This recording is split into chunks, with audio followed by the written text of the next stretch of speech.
This has been an important week here in Washington. This week has seen us hearing and participating in a number of discussions about both the continuing resolution and about next year's federal budget.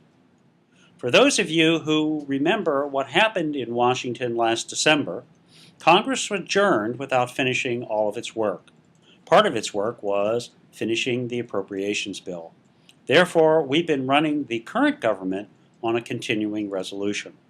That resolution expires in March. In the elections of last year, a new majority was elected to the House of Representatives with individuals who are pressing for significant budget reductions. Because of the process that they are using, those reductions can only come from a very small portion of the federal budget that is referred to in the news media as discretionary spending. Transportation programs like ours, and many of the human service programs that you know of, come from that discretionary account. Because of that, $100 billion needs to come from programs that are already 6 months into their current fiscal year. We believe that this will create a significant hardship for public and community transportation providers across the nation. Unfortunately, there is a very limited time frame in which we can operate because Congress is considering that legislation as I send you this message. It's important for us to try to focus on ways we can deal with that in a very short term, and my colleague Scott Bogren will be along after me to talk about ways that we think you can help us in this important short-term need to try to educate members about what can happen. In addition to that, we had other news this week. President Obama released his budget for the year 2012. The year after this continuing resolution ends. That is a very good statement for us and comes at a time when we need the kind of news it brings.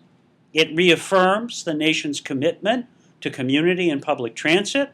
It reaffirms a need to increase transit funding for our formula programs.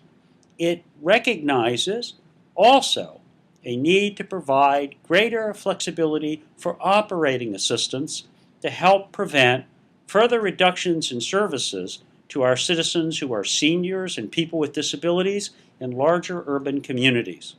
But most important, it promises to keep in front of the American people the idea that we share, that without a strong commitment to public transit, America cannot move forward, and we cannot help Americans get back to work as this recession ends. We have ideas about how you can help with that too. I know if you look at the news and you see what's going on here that you're very concerned about the future, as you should be. But I want to close my remarks by reminding you that our goals in Washington and our path to where we are today have never been easy. They haven't been solved by what we've come up with to explain to Congress. They are accomplished, rather, by the important work you do day in and day out. Our most important mission for you in the short and long term that lies ahead is for you to tell your story. And in this case, that story means telling the truth about what you do. We're not asking you to lobby. We're not asking you to support specific legislation. We're asking you to find your congressman and tell him the truth about the work that you provide, how important it is for the people you serve, and how you make a difference in the lives of men and women across the country. I want to close before we hear from Scott by just saying thank you for what you do. The thing that's easiest about our jobs in Washington is that we represent you, the people who really move our country in the most cost-effective, but more importantly, the most compassionate way possible. Thanks again for what you're doing, and I look forward to working with you in making America the kind of mobility place we all want it to be. Thanks, and I hope to see you soon. Bye. Thanks, Dale. This is Scott Bogren with CTAA. And as Dale indicated, I'm here to talk a little bit about what you can do. And we've really broken that down into both a short and a long-term actions that we need your help with and that we think will really assist all of us. And again, as Dale indicated, it's not a lobbying effort, it's an educational effort right now that is the most important thing. And one of the things that I know is that many of you do know your members of Congress, and particularly in the House of Representatives. I've spoken with you in the past, and some of you I've even spoken with in the last couple of weeks. Those of you who don't have those types of relationships with either staff or the members directly, you're in the category that would say you need to know these people right now. We've developed a handy letter that I think can help you make these communications more effectively. But really the central theme that we're working on here is that within the budget cuts and the funding cuts that the Congress is looking at right now, they need to know the truth. They need to know what these actions will bring about in their communities and in their districts. They need to know that it's very difficult to budget when halfway through a budget year cuts suddenly appear. So you'll see in the letter again some specific communication points that we think can help you. And as I'll reiterate at the end of this message, there are all sorts of ways and all sorts of folks here at CTAA that are resources for you that can help as well with this. Again, it's in the short term because next week, February 21st through the 25th, the House is on recess here from Washington, and it'll be a district work week. So we think that's a great time for you to make some connections at the district level with these important members.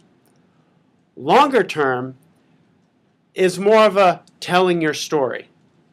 And that really is all about building relationships with these members of Congress and their staff so that when we go to talk to them in urgent periods, they know who you are, they know what you do, they know what it means to the community, and as well, building the kind of local support, whether it's local elected officials, chambers of commerce, your local Lions Club, whomever, the kind of local support that matters right now.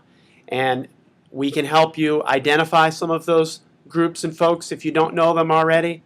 But that longer term, telling your story, building local advocacy is vital. In the end of the day, we as an association are here to help you. And the best way we can do that is for you to stay in touch with us. Go to our website, ctaa.org.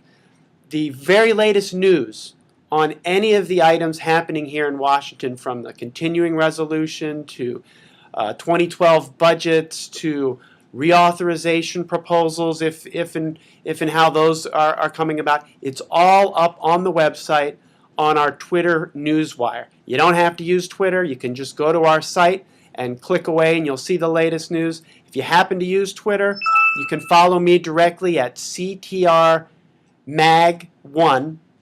CTMag1. Let me get that correct, CTMag1. Follow me. You'll get all sorts of information there. And as well, I'd encourage you, if you have any questions about what you've seen today from either Dale or I, feel free to give me an email, Bogren, B-O-G-R-E-N, at ctaa.org. Thanks, and I know these are difficult times, and a lot of the news is very tumultuous right now, but as Dale mentioned, the service that we've always provided, we've been through these types of times before, and we know that when you make the case, when you tell your story, when you develop these relationships with members on both sides of the aisle, particularly in the House right now, it can do nothing but help us as we attempt to navigate these difficult waters. Thanks.